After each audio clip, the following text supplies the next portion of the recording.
appliqués tout au long de l'année qui nous offre un éclairage intéressant pour parfaire notre action municipale. Votre message, plein de sens commun pour notre vie collective, est un vrai message républicain. Vos réflexions, vos idées, vos aspirations, vos émotions, vos rêves aussi, sont une source d'inspiration permanente pour nous les adultes. Merci d'être là, donc, parmi nous, pour ce moment officiel. Merci d'avoir ouvert cette cérémonie des vœux. À nous, maintenant, d'être à la hauteur du témoin que vous nous transmettez de si belle manière. Merci également à vous, Madame, d'être à mes côtés sur cette estrade pour la traduction de mon propos en langue des signes. Madame la députée, chère Marie Guévenoux, je crois que Marie est arrivée. Madame la députée, chère Farida Amrani, Monsieur le président de Grand Paris Sud, Seine-Essonne-Sénart, notre agglomération, cher Michel Bisson. Merci Michel d'être parmi nous ce soir. Toi qui dois faire preuve de multi-ubiquité en ce mois de janvier pour honorer de ta présence les 23 communes de notre intercommunalité. Monsieur le maire d'Évry-Courcouronnes, cher Stéphane Baudet, nos deux villes se sont souvent opposées. On peut même dire que Ris-Orangis s'est construite quasiment en opposition avec l'ex-ville nouvelle d'Évry, mais ces temps sont révolus et nous avons beaucoup d'intérêts à défendre en commun. Continuons donc le travail que nous avons amorcé ensemble. Monsieur le maire de Grigny, cher Philippe Rio, bienvenue à Ris-Orangis, c'est une première. Merci à toi, Philippe. Je pense que grâce à notre union, nous engagerons, j'en suis certain, des chantiers, des combats communs que nous gagnerons. Monsieur le maire de Lys, cher Michel Souloumiac, merci Michel de nous faire partager ta solide expérience au sein de notre équipe intercommunale. Merci à toi d'être là également. Monsieur le maire de Fleury-Mérogis, cher Olivier Corzani, les Fleury-Coumois ont beaucoup de chance d'avoir un jeune maire comme toi, constamment à la tâche pour les défendre, proche de ses administrés. Merci d'avoir fait le chemin jusqu'à nous ce soir. Madame la conseillère régionale d'Île-de-France, je vois plus Fatima, chère amie, ton relais est précieux au sein de l'institution régionale. Merci de mettre ton savoir-faire politique au service de notre territoire de seconde couronne et de ses habitants. Madame la conseillère départementale, chère Tiffaine Valderon, je suis fier de former un binôme avec toi au sein du Conseil de l'Essonne. Merci à toi, Tiffaine, d'être à nos côtés ce soir, comme tu sais toujours le faire. Je crois que Jean-Baptiste Rousseau, maire de Soisy, devrait nous rejoindre, et j'aperçois aussi des élus d'Étiole, de Corbeil-Essonnes, Eugène Vitec, Jacques Picard. Merci à vous, et j'oubliais François Damerval, également conseiller régional, très actif, notamment sur la ville voisine de Dravail. Mesdames, Messieurs, Rissoises, Rissois, chers amis, quelle satisfaction, quel plaisir de nous retrouver, d'être ensemble en ce début d'année. Cela fait en effet 3 ans, cela rappelait tout à l'heure en aparté, que nous nous sommes privés de ce temps de rassemblement, de communion. 3 ans pendant lesquels nos liens se sont distendus, largement affectés par ce satané virus dont la circulation n'est toujours pas interrompue. Alors je veux, à cet instant, au nom du conseil municipal, vous souhaiter à nouveau, de tout mon cœur, une belle et heureuse année 2023, pleine de joie et de bonheur partagé, malgré un contexte extrêmement difficile. Car 2020, 2021 et 2022 ont été des années d'épreuves, au cours desquelles tant d'événements majeurs ont impacté nos vies et les bouleversent encore. D'aucuns avaient théorisé la fin de l'histoire, c'est-à-dire une stabilité garantie pour toujours, grâce aux effets du progrès humain, comme si plus rien ne pouvait nous arriver. On se souvient du célèbre livre de Francis Fukuyama, intitulé précisément « La fin de l'histoire ». On nous parlait même d'aube augmentée en nous promettant l'éternité, l'immortalité. La réalité, on le sait, est tout autre. L'histoire ne se présente pas comme un front cohérent dessinant la fameuse flèche du temps à la trajectoire rectiligne et droite. Les temps troublés que nous traversons nous rappellent avec fracas que l'histoire est faite de multiples mouvements et qu'elle est parfois tragique. Le Covid-19, révélateur des grandes fragilités de nos organisations collectives, qui paralysa la planète entière en quelques semaines. La guerre interminable en Europe, à 2000 kilomètres de chez nous, et le risque terroriste toujours présent. Leurs lourdes conséquences traumatiques, économiques et sociales sont la preuve que l'histoire se déroule bien sous nos yeux. Mais la grande affaire, l'affaire du siècle, reste l'urgence climatique. Ça ne s'arrête pas. Chaque matin, ça recommence. Un jour, ce sont des pics de canicule, des méga-feux de forêt ou la pénurie d'eau. Un autre, des inondations dévastatrices, la stérilisation de nos sols ou des phénomènes de sécheresse jamais connus. C'est la disparition accélérée de la banquise. Aux 20 heures, entre deux crimes de guerre, on nous apprend que des milliers d'espèces vont disparaître avant même d'être répertoriées. Chaque mois, les mesures de CO2 dans l'atmosphère sont plus mauvaises encore que celles du chômage. Chaque année qui passe, on apprend que c'est la plus chaude depuis la fondation des stations météorologiques. Le niveau des mers ne fait que monter, le trait de côte est de plus en plus menacé par des tempêtes brutales. Quant à l'océan, chaque campagne de mesure le trouve plus acide. J'en passe et des pires. Encore le mois dernier, une grande partie des Américains ont subi un froid extrême, le vortex polaire, dû au dérèglement climatique. Même en France, douce France, où après de violentes chaleurs en juin, juillet et août, l'été a contaminé octobre avec des températures supérieures à 8 degrés aux normes saisonnières. C'est ce que les journaux, les radios appellent vivre à l'époque de la crise écologique. Hélas, parler de crise serait encore une façon de se rassurer, en se disant qu'elle va passer, que la crise sera bientôt derrière nous. Si seulement ce n'était qu'une crise, si seulement cela avait été juste une crise. Mais voilà, ce qui aurait pu n'être qu'une crise passagère s'est transformé en une profonde altération à notre rapport au monde. Une altération à notre rapport au monde, c'est précisément le terme savant pour désigner la folie. Ici, une folie collective, comme nous le rappelait de façon lumineuse le regretté Bruno Latour. Il semble que nous soyons devenus ceux qui auraient pu agir il y a 30 ou 40 ans et qui n'ont rien fait ou si peu.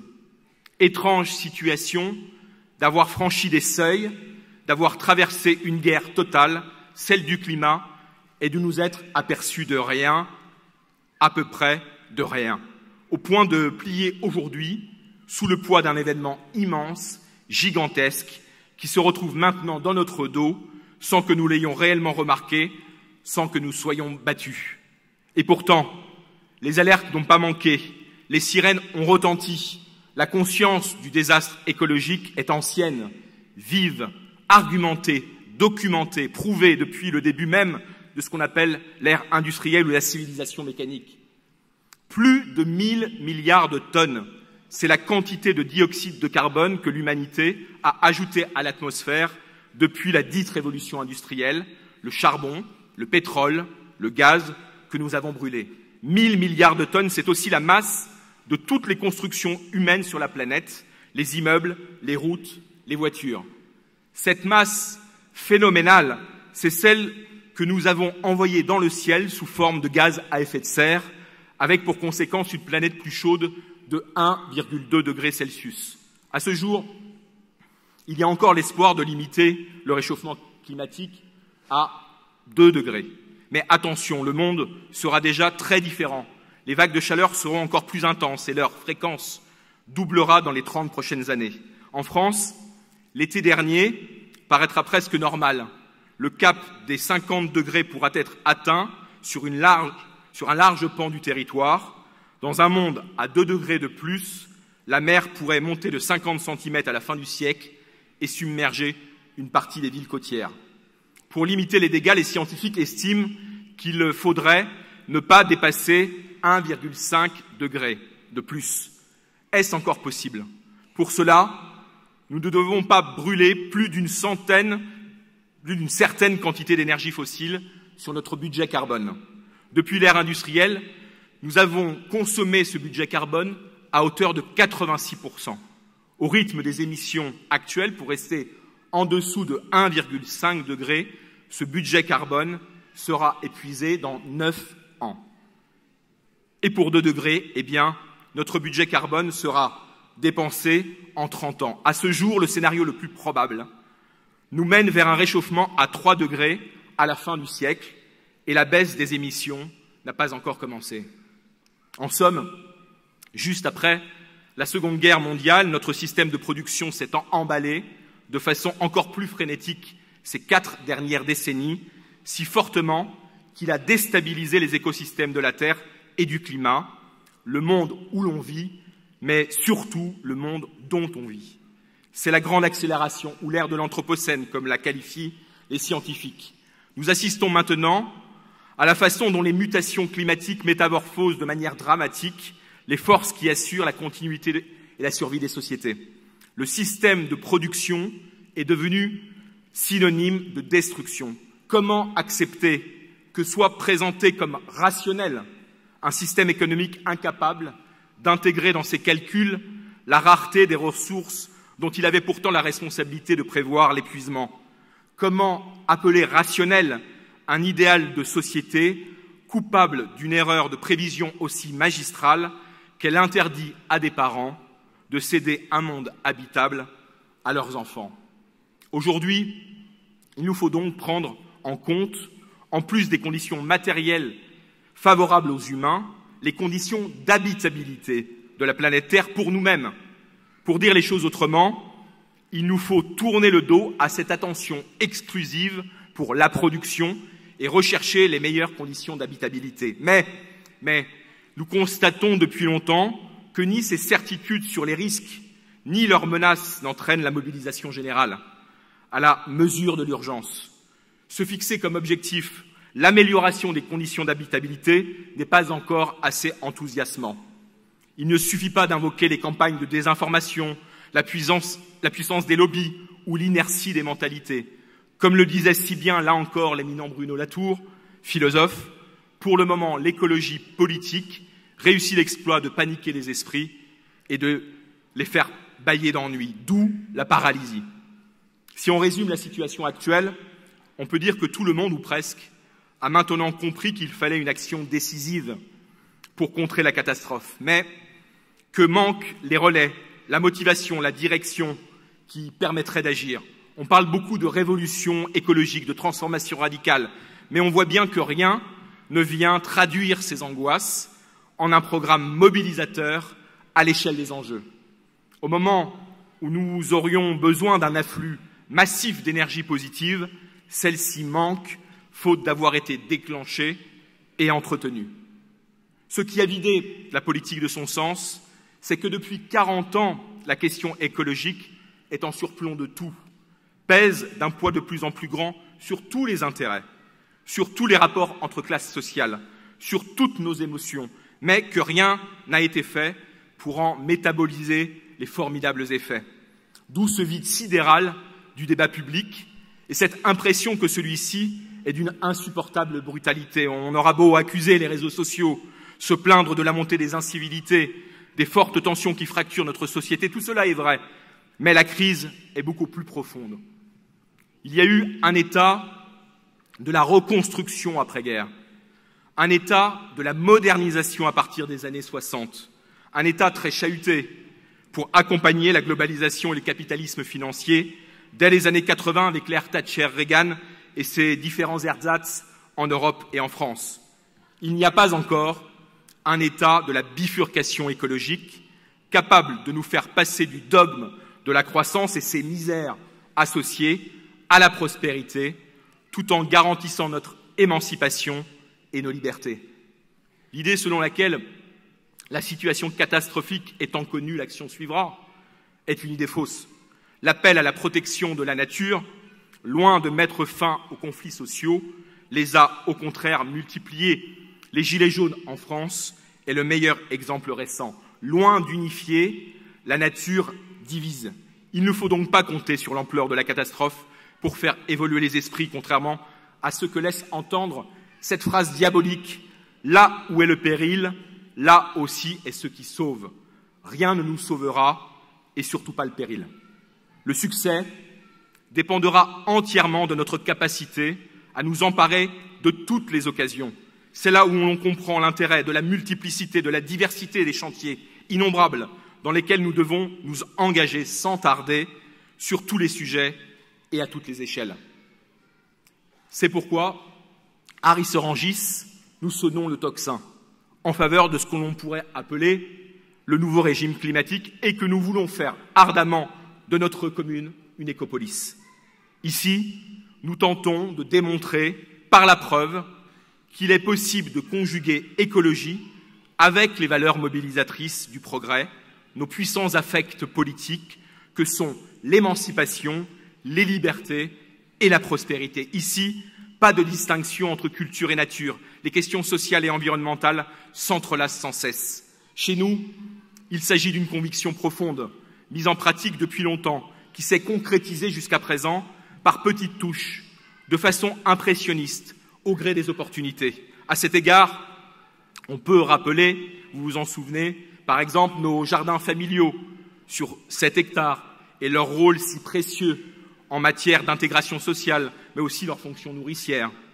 On peut également citer l'installation de notre ferme urbaine, les 13 hectares de maraîchage bio sur les terrains de l'Honnête, l'aménagement des 7 hectares d'espaces naturels sensibles du lac des Alcools ou encore la coulée verte, ce chemin de 6 km dédié aux piétons et aux vélos, reliant le bois de Saint-Eutrope aux 3500 hectares de la forêt de Sénart, en passant par nos berges de Seine, aujourd'hui fermées à la circulation automobile. De cette façon, nous avons amorcé la valorisation de notre patrimoine naturel et de nos sols, jusqu'ici souvent laissés à l'état de terrain vague, pour leur donner un usage respectueux de leurs atouts écologiques. Avec l'écoquartier des docks de Ris et la requalification des anciennes friches industrielles et militaires sur 20 hectares, nous avons construit la ville sur la ville. Ce recyclage de surfaces déjà imperméabilisées anticipait la loi climat-résilience de 2021 et son principe du zéro artificialisation imposé aujourd'hui dans tous nos projets urbains. Nos amis de l'association La Tribu que j'ai aperçue tout à l'heure, installés au cœur de l'écoquartier, dans une de nos 2 halles Fraissinet, eux qui travaillent à l'éveil de l'éco-citoyenneté le savent. Dans notre village rissois, notre conscience écologique est ancienne, elle nous vient de loin. Il est vrai que dès les années 80, nous avons aussi enclenché la transition vers les énergies renouvelables, en forant un puits de géothermie profonde au bénéfice des locataires d'Essonne Habitat sur notre plateau. Je salue Madame Élie Lefebvre, présidente du conseil d'administration. Cette source pour le chauffage et l'eau chaude sanitaire a été confortée par un investissement de 15 millions d'euros il y a 7 ans, là encore par Essonne Habitat et son partenaire Coriance. Toutes ces opérations ont été mises en œuvre bien avant la guerre en Ukraine et la flambée du prix des énergies fossiles, du gaz et de l'électricité, qui aujourd'hui étranglent financièrement les familles, les entreprises et les collectivités publiques. À la même époque, nous avons commencé la rénovation thermique de nos nombreux équipements dans le cadre d'un plan pluriannuel en priorisant nos 14 écoles. Mais ces premières réalisations, si elles montrent la bonne direction à suivre, ne nous permettent pas le changement de paradigme suffisant pour faire de Rissorangis l'écopolis que nous appelons de nos vœux. 2023 sera donc une année charnière au cours de laquelle nous allons amplifier, accélérer, systématiser notre stratégie de bifurcation écologique sur tous les fronts. À cet effet, nous aurons le soutien de l'Agence nationale de l'environnement et de maîtrise de l'énergie, l'ADEME, qui a sélectionné notre ville, première commune de France, pour son plan climat-air-énergie, en pleine résonance avec celui de notre agglomération menée sous l'autorité de Michel Bisson et Philippe Rio. Premièrement, 2023 sera l'année des mobilités décarbonées, avec tout d'abord la mise en service du tram 12 express Massy-Risserangis-Évry. Ce tramway, tant attendu, rapprochera notre commune des deux principaux pôles économiques et universitaires de notre département, ainsi que de la gare TGV de Massy. Avec ensuite l'achèvement du chantier du TZN 4, ex-ligne 402, après une année d'importants travaux, rue Pierre-Brossolette et route de Grigny. Ce bus à haut niveau de service, 100% électrique, permettra à 50 000 usagers par jour un transport facilité en Centre-Essonne, avec 5 stations à Risserangis, dont celle située juste en face de la nouvelle galerie marchande du Moulin à Vent, au cœur de la ville, dont la construction débutera à l'automne, là aussi sous la maîtrise d'ouvrage d'Essonne Habitat. Enfin, toujours les mobilités décarbonées, avec la relance du projet jusqu'ici suspendu du bus express sur la route nationale 7, dans le prolongement du tram 7, qui reliera l'aéroport au Génopôle et à l'hôpital sud-francilien de Corbeil, en passant par Risserangis. Et parce que les bonnes nouvelles arrivent souvent par série, je peux vous annoncer que notre mobilisation opiniâtre et déterminée pour le rétablissement des directs pour Paris sur la ligne D du RER n'a pas été vaine. La voix des usagers, de leurs associations, des élus locaux et nationaux a été enfin entendue par les autorités de transport, la région, la SNCF et l'État. Et en principe, en mars prochain, Île-de-France Mobilité votera dans le cadre du nouveau schéma directeur de la ligne D la préfiguration d'une voie baptisée voie S, Risserangis-Juvisy, Juvisy-Gare de Lyon, pour un trajet raccourci à 21 minutes entre notre commune et la capitale. Il est parfois des évidences longues à construire. Nous devrions aussi avoir une audience auprès du ministre des Transports, le nouveau ministre des Transports, Clément Beaune, grâce à l'entremise de Marie Guévenoux. Merci Marie pour ce rendez-vous déterminant pour faire avancer ce dossier majeur. Nous avons appris également, avant les fêtes de Noël, que la région avait validé le tracé du RER vélo. Cette longue liaison douce, ce long chemin de l'île de la Cité au centre de la capitale jusqu'à Corbeil-Essonne, et qui empruntera notre chemin de halage en bord de Seine. Les plus courageux, à terme, pourront ainsi rejoindre le cœur de Paris en bicyclette, en toute sécurité, par cette piste balisée de 25 km. Merci Stéphane d'avoir poussé ce dossier. Cette liaison douce pourra profiter notamment à tous les petits Rissois qui auront, dès cette année, en CM1 puis en CM2, le plaisir d'apprendre à faire du vélo dans le cadre de notre cité éducative grâce à l'engagement de l'association Pro Vélo 91. Enfin, autre excellente nouvelle, Soisy-sur-Seine, Juvisy-sur-Orge et Risserangis ont été choisis par VNF, Voies navigables de France, pour installer des pontons sur nos rives de Seine, permettant l'amarrage de navettes fluviales ultra innovantes, autonomes et 100% électriques. La presse s'en est fait largement l'écho ces derniers jours.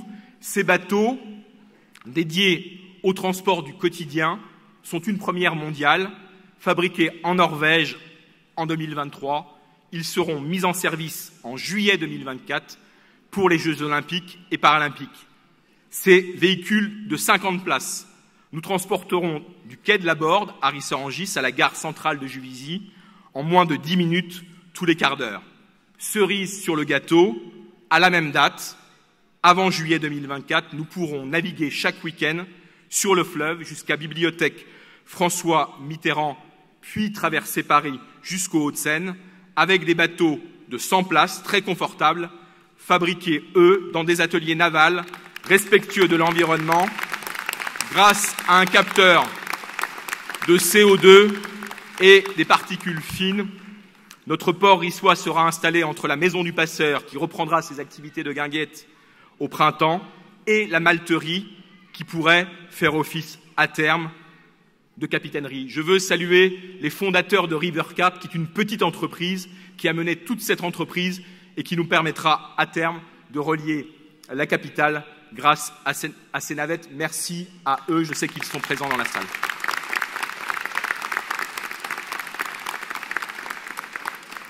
Deuxièmement, 2023 sera l'année du développement accéléré de notre réseau d'énergie propre. Vous avez sans doute remarqué un immense chantier derrière le stade multisport Émile Gagneux, le long de la Nationale 7. Il s'agit là du forage de notre 3e puits de géothermie, après le puits historique du plateau et celui de notre écoquartier.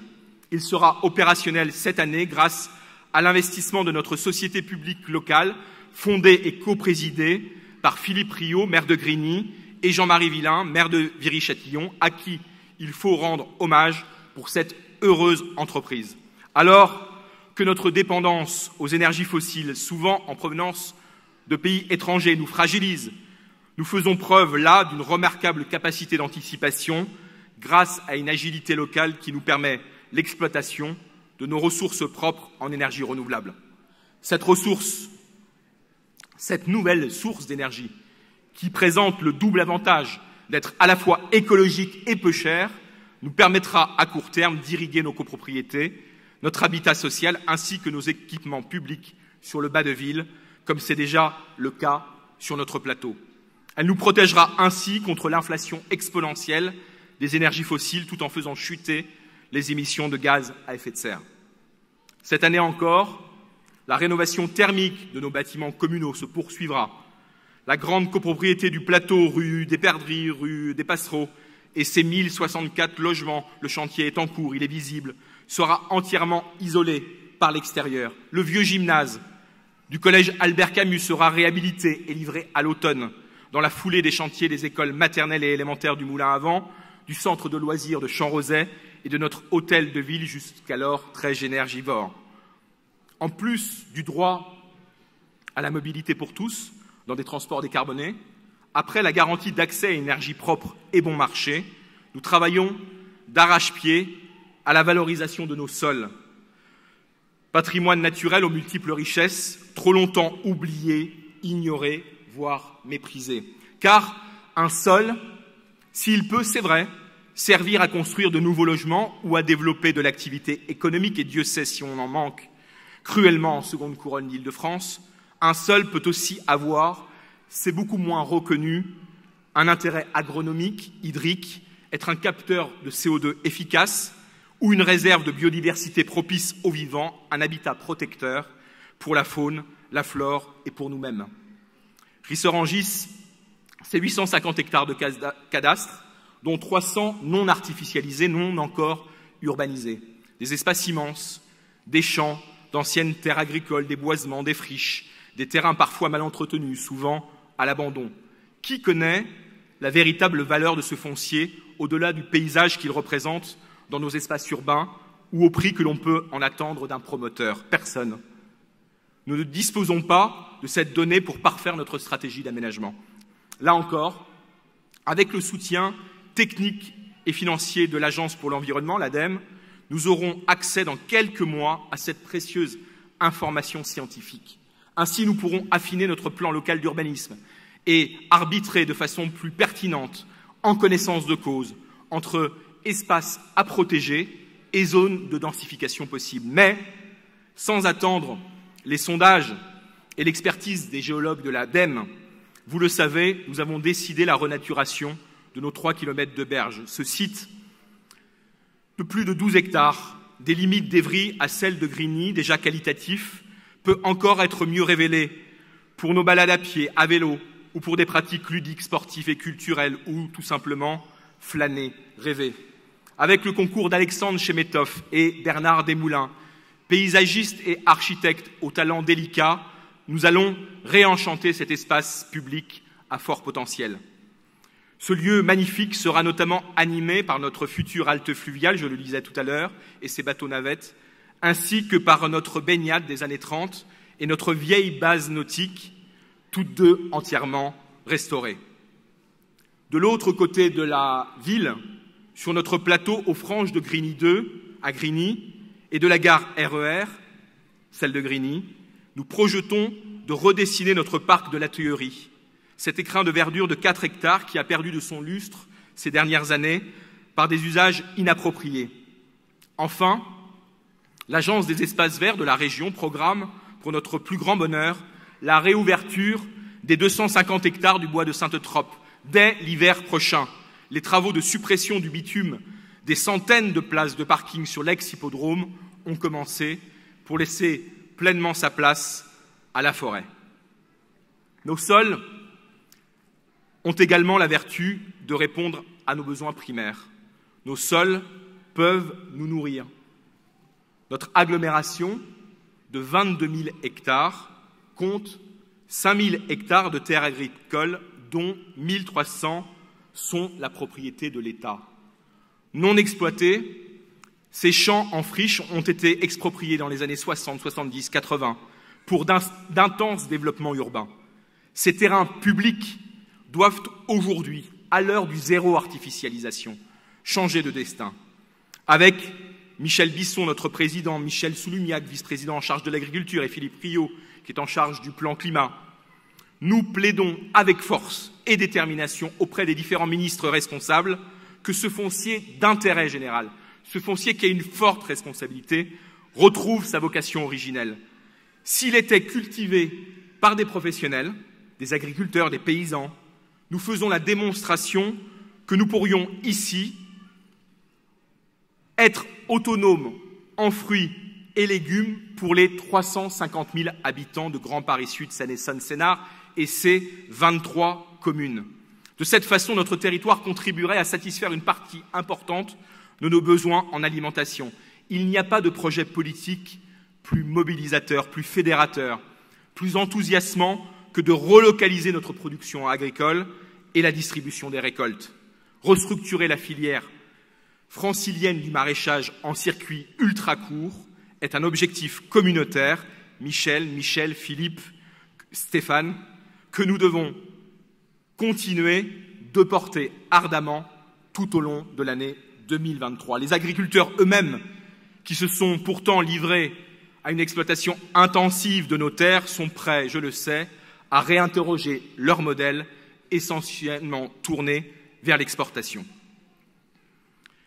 L'économie du sport santé, comme celle des transports décarbonés, des énergies renouvelables et de l'alimentation saine et responsable, est propice à notre bien-être et à notre prospérité. C'est pourquoi, là encore, avec notre intercommunalité et avec notre département, le département de l'Essonne, nous voulons organiser cette autre filière économique innovante. Avec Michel Bisson et François Durouvray, président du département, nous dévoilerons à la fin du premier semestre le projet du campus Grand Paris Sport, qui trouvera place sur notre ancien hippodrome, la friche de l'ex-usine Ludanone et le stade Bobin. Ce soir, sans trahir trop de secrets, je peux vous dire que 2023 sera une année préopérationnelle pour l'arrivée de plusieurs centres nationaux d'entraînement, de grandes fédérations sportives, dont celle de l'athlétisme. L'installation d'un sport-études pour les jeunes footballeuses et footballeurs de talent repérés dans nos clubs essoniens et franciliens. La construction d'une clinique médecine du sport adossée à une plateforme de recherche fondamentale sur les performances physiques et le développement de l'unité de formation au métier du sport, les fameux STAP, de l'université d'Évry-Paris-Saclay, avec ses centaines d'étudiants tous les ans. Je salue Patrick Curmy, le président de l'université qui est parmi nous ce soir. Mieux encore, l'information n'était pas publique jusqu'à ce soir. Notre université d'Évry-Paris-Saclay et notre écosystème d'enseignement supérieur et de recherche pourraient être renforcés par l'arrivée du Muséum national d'histoire naturelle de Paris sur notre territoire. Cette promesse d'investissement exceptionnel de plus de 100 millions d'euros nous permettrait de recevoir une partie des collections de ce grand musée du vivant au rayonnement international avec son pôle de recherche associé. J'emploie, avec toutes les précautions d'usage, le conditionnel car nous sommes encore, à cette heure, en concurrence, en compétition avec 2 villes de province, Dijon en Bourgogne-Franche-Comté et Villeneuve-d'Ascq dans les Hauts-de-France, après avoir franchi les premières étapes d'une compétition territoriale acharnée. Le choix final de M. Bruno David, président du Muséum, et des 2 ministres de tutelle Recherche et Écologie est attendu dans quelques semaines, au printemps. Toutes les forces locales sont unies. Notre agglomération, notre département, notre région, nos parlementaires, pour convaincre les autorités nationales compétentes de la pertinence de cette implantation sur les friches de Delbar et de l'ancien républicain entre Ris et Évry. Avec certitude, cette fois, nous inaugurerons le 27 janvier prochain, vous êtes évidemment tous conviés, avec la présidente de région, Valérie Pécresse, notre nouveau lycée Pierre Mendès France, devenu après l'opération de déconstruction, reconstruction, extension, un lycée polyvalent avec ses filières techniques historiques et pour la première fois à Ris-Orangis, des filières générales, seconde, première, terminale. Ce nouvel équipement flambant neuf, de plus de 50 millions d'euros, à l'architecture à la fois sobre et moderne, remet le service public de l'éducation nationale au cœur de la cité. Cette ouverture tant attendue est le fruit, là aussi, d'un combat de plus de 10 ans de notre communauté éducative rassemblée, direction d'établissement, professeurs, parents d'élèves et élus, qui se solde par ce beau succès pour l'amélioration des conditions de scolarité des enfants et des adolescents de notre commune et des communes voisines. Hannah Arendt expliquait que l'éducation, c'est l'arrachement à sa condition. C'est pourquoi, au printemps, nous livrerons également la nouvelle médiathèque Raymond Queneau dans notre seconde halle Fraissinet, au lieu de la lecture publique si essentielle à notre jeunesse. En même temps que la livraison de notre lycée, de notre nouveau lycée et de cette nouvelle médiathèque, nous avons souhaité rallumer la lumière aux 10 plages Jacques Brel et dédier les 2000 mètres carrés de notre équipement municipal à tous les apprentissages académiques, scolaires, artistiques et citoyens. Aussi, depuis quelques semaines, l'aurez-vous remarqué, nos enfants ont-ils réinvesti ce lieu d'éducation populaire qui leur est aujourd'hui entièrement consacré. Vous le voyez, vous le constatez, Ris-Orangis est en permanence en mouvement. Nos actions, nos chantiers sont concrets, tangibles, appréciables par tous. Doués d'une formidable capacité de résilience, les Rissois savent toujours trouver des raisons d'avoir confiance en l'avenir, malgré la dureté des temps. J'aurais pu vous parler également du travail de notre service municipal de santé pour l'accueil de nouveaux médecins dans les anciens locaux de la Sécurité sociale ou à la clinique Pasteur.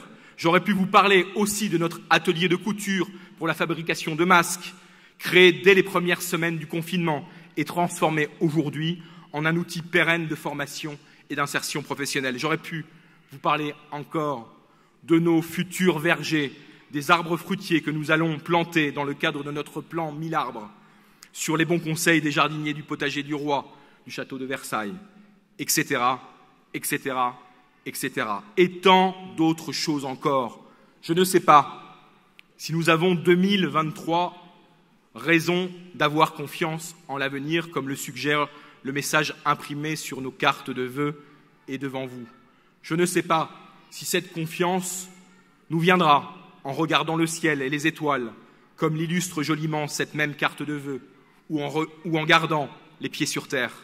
Ce que je sais, c'est qu'ici, dans notre petite commune populaire de la région parisienne, où les inégalités de destin sont profondément ressenties, nous n'allons et nous ne voulons nullement, nous n'avons nullement l'intention de nous laisser submerger, enfermer dans une spirale mortifère ou dans un fatalisme de découragement. Notre administration, notre service public local et ses 650 agents sont chaque jour à pied d'œuvre. Nos nombreuses associations et leurs centaines de bénévoles constituent toujours un réseau solidaire et fraternel, hors du commun. Et les élus qui m'accompagnent font preuve d'un rare volontarisme politique pour mener à bien notre ambitieux projet communal et communautaire. Conscience et révolte sont des sentiments très répandus à Ris-Orangis. Ces deux refus, disait Albert Camus, sont le contraire du renoncement. Il savait que l'habitude du désespoir est pire que le désespoir lui-même. Ici, jamais nous ne renoncerons à transmettre à nos enfants un monde habitable, un monde meilleur. Jamais nous ne renoncerons à honorer la confiance qu'ils ont en nous. Alors pour eux, pour nous, ensemble, sachons mobiliser nos puissances d'agir et tracer le chemin de l'espoir. Encore une fois, Rissoises, Rissois, chers amis, chers enfants, très belle année à toutes et tous.